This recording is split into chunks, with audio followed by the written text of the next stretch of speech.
श्री स्वामी समर्थ. माझ्या सगळ्या गोडताईंचं, मैत्रिणींचं आणि स्वामी भक्तांचं माझ्या यूट्यूब चॅनलमध्ये मनापासून स्वागत आहे.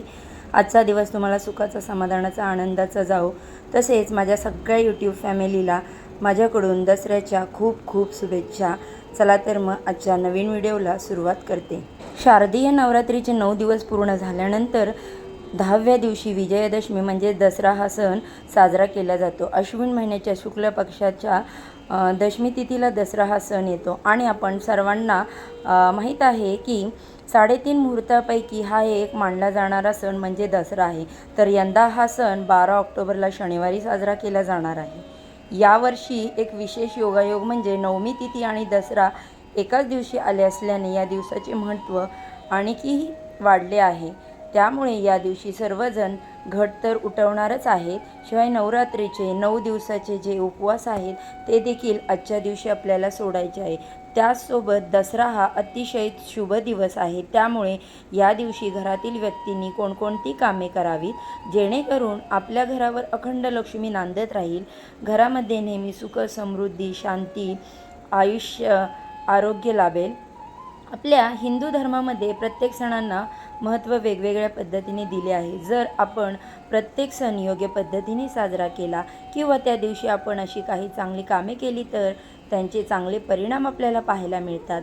तर त्याबरोबरच अशा शुभ दिवशी आपल्याला काही चुकूनही करायच्या नाहीत, कारण अशा चुका जर आपण केल्या तर आपल्यावरती माता लक्ष्मीही नाराज होते, आपल्या घरामध्ये ती राहत नाही. त्यामुळे आपल्याला काही चुका आहेत ते या दसऱ्याच्या दिवशी अवश्य टाळायच्या आहेत. त्यामुळे या दिवशी घरातील व्यक्तींनी कोणती कामे करावी तर याबद्दलची माहिती मी तुम्हाला आजच्या व्हिडिओमध्ये सांगणार आहे. त्यासाठी हा व्हिडिओ शेवटपर्यंत नक्की बघा आणि जास्तीत जास्त लोकांना शेअर करा आणि चॅनेलला अजून सबस्क्राईब केलं नसेल तर नक्की सबस्क्राईब करा. आपल्या सर्वांना माहीत आहे की दसरा हा सण खरेदीसाठी अत्यंत शुभ दिवस आहे. या दिवशी वाहन खरेदी, सोनं खरेदी, त्याचबरोबर जागा, जमीन याची देखील तुम्ही खरेदी करू शकता.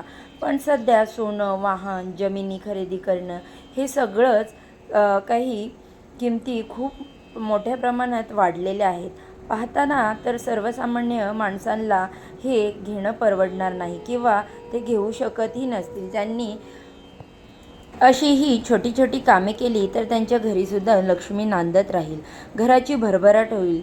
तसेच सगळ्यात पहिली गोष्ट म्हणजे या दिवशी घरातील सर्वांनी लवकर उठायचे आहे. स्त्रियांनी आपली रोजची साफसफाई करायची आहे. त्याचबरोबर मुख्य अंगणामधली साफसफाई करून आपल्या दारामध्ये सडा रांगोळी करायची आहे. अंगणामध्ये साफसफाई केल्यामुळे रात्रभर आपल्या घराच्या उंबरठ्यापाशी जी नकारात्मकता येऊन साठलेली असते ती निघून जाते. त्यामुळे सणासुदीच्या दिवशी आपल्याला ही कामे अवश्य करायची आहे.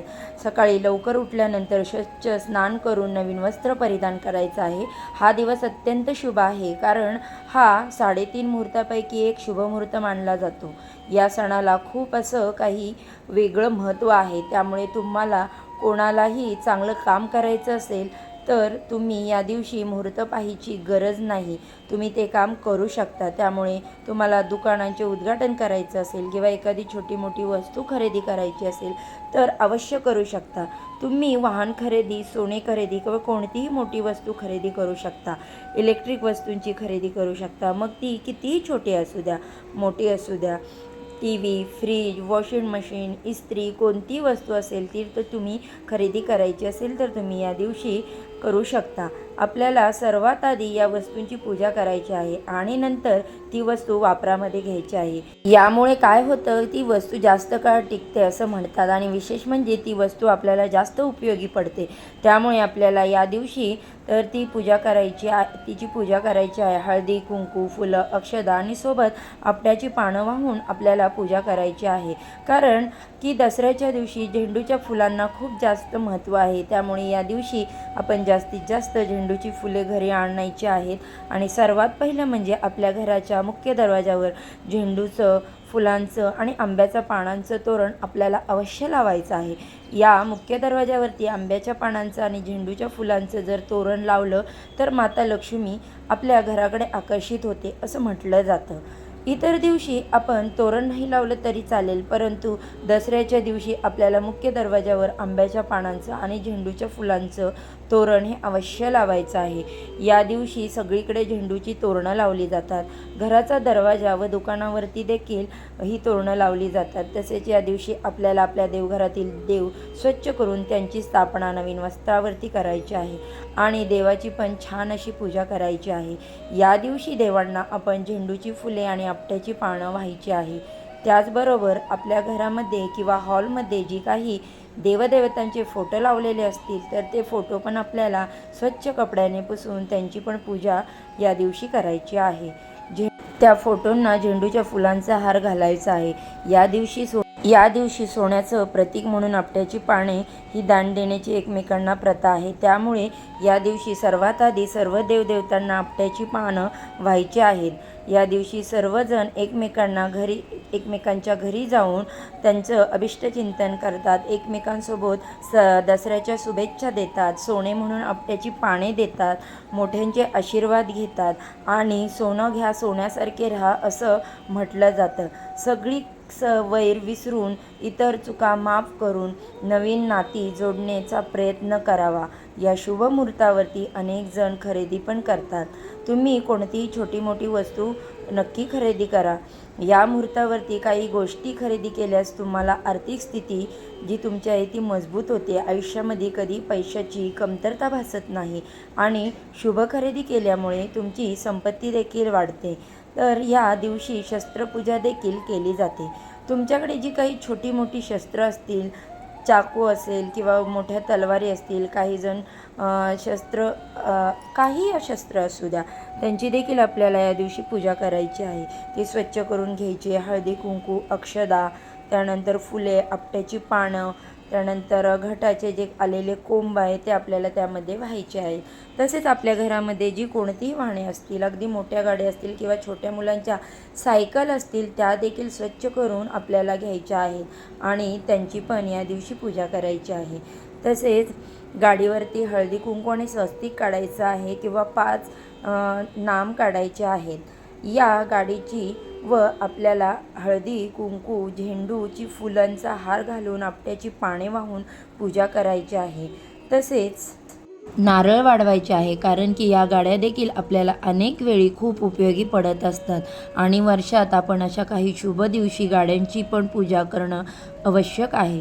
थोडक्यात काय तर ज्या वस्तूपासून आपण लक्ष्मी कमावत असतो, म्हणजे आपण ज्यामार्फत पैसा कमावत असतो, त्या सर्व साधनांची आपण आपल्या या दिवशी पूजा करायची आहे.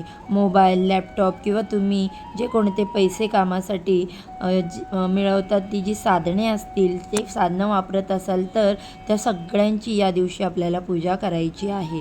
त्याचबरोबर आपल्या घरातील मुलांच्या पुस्तकांची ही पूजा या दिवशी आपल्याला करायची आहे, कारण ही दसऱ्याच्या दिवशी सरस्वती पूजनाला अत्यंत महत्त्व दिले जाते. सरस्वती माता ही विद्येची देवता आहे.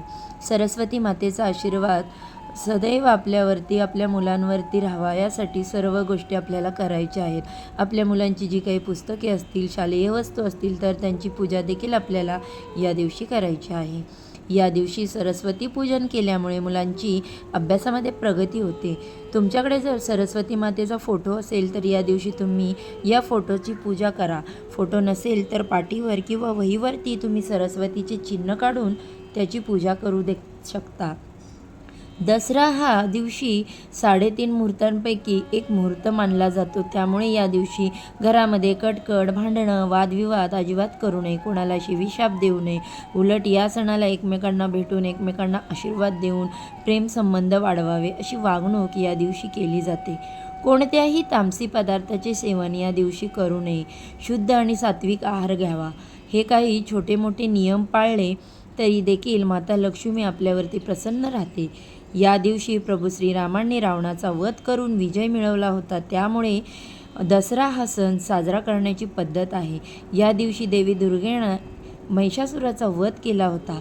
त्यामुळे हा सण चांगल्यावरती वाईटाचा विजय म्हणून याचं प्रतीक मानलं जातं. त्यामुळे या दिवशी आपल्याला जमेल तेवढं, शक्य होईल तेवढं चांगली कामे करण्याचा प्रयत्न करायचा आहे. त्यामुळे चांगले परिणाम आपल्याला नक्कीच मिळू शकतात. तर अशा पद्धतीने, योग्य पद्धतीने जर तुम्ही प्रत्येक सण साजरा केला, तुम्ही चांगली कामे केली, या दिवशी केली, तर नक्कीच माता लक्ष्मी तुमच्यावर प्रसन्न होणार आहे. त्यामुळे आपल्या घराची भरभराटही अवश्य होईल. तर अशा प्रकारे तुम्ही पण दसरा सण नक्की साजरा करा. तुम्हाला आजचा व्हिडिओ कसा वाटला हे कमेंटमध्ये मला नक्की सांगा. आवडला असेल तर लाईक करा, जास्तीत जास्त लोकांपर्यंत शेअर करा आणि अशी छान छान माहितीपूर्व व्हिडिओ पाहण्यासाठी आपल्या चॅनेलला सबस्क्राईब करा. चला तर मग आजचा व्हिडिओ इथेच संपवते.